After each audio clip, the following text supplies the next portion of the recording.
The book, The Gods Are Not to Blame, is the dramatic tale of a man with Dewale born with a destiny he tried to run away from. At birth, when his parents took him to the village diviner, the Ogun priest, to tell his future, they met sadness amidst a joyful thronging of drums and dancing. Their first son was destined to kill his father and marry his mother, and the only way to avert this was to kill him. However, unable to balance understanding of his assignment coupled with love for the newborn baby, the messenger Wonka, who was sent alone to dispose of the child in a forest, found a foster father for the child and went back to his place of service.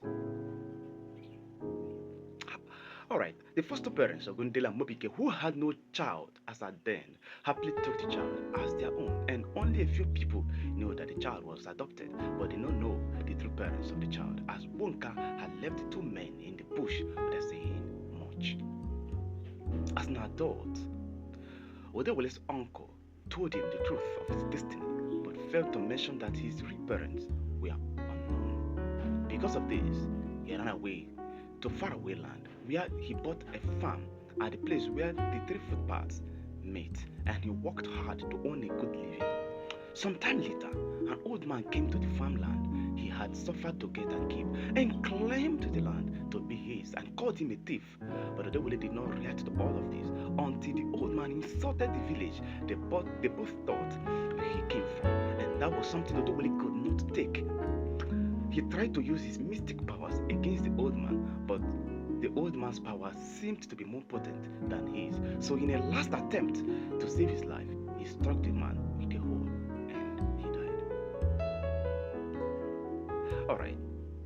Odewale then ran from town to town for months until he got to Kutuje, where they had just lost their king, and the enemy took advantage of this to attack them. But Odewale, in his last attempt,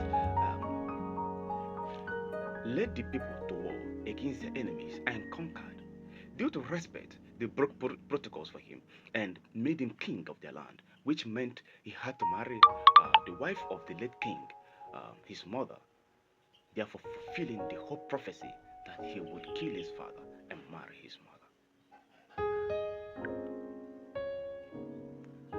However,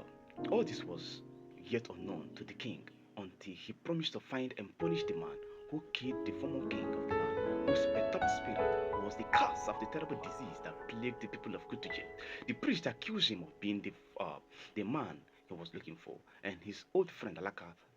paid him a visit, and all stories were told with a new meaning to them. Now, soon Odewale saw a conspiracy between the son of the late king Adetusa and the Ogun priest, and for this he swore never to set eyes on Aderipo again. When the chiefs pleaded with him to disregard the words of the priest, he almost turned against them. Also, until the queen mother, his wife, told him of her first son, who was the priest, who the priest had asked to be thrown away into the bush because he was destined to kill his father and marry his mother, and that the king was reportedly killed by armed robbers. Many others bits of stories were told to confirm that old age had gotten the better part of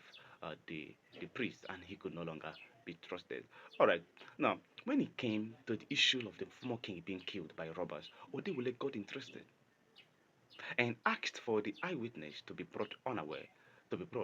but unaware that the same messenger who had handed him over to Gundeli was the same eyewitness to the murder. Now look at it. Wonka, now grey with old age, was helped by Laka to make more sense of the stories, and he finally told the truth that Odewale was the abandoned child, the son of the late king, and the son of the queen mother, whom he now called wife, and who was the mother of his four children. Unable to bear the truth, the queen mother, or the queen, so to say, killed herself, and the king, in order to fulfill his promise to the people of Kutuji, plucked out his eyes and gave an order for the proper burial of the queen, and banished himself with his children after mending the wounds he had created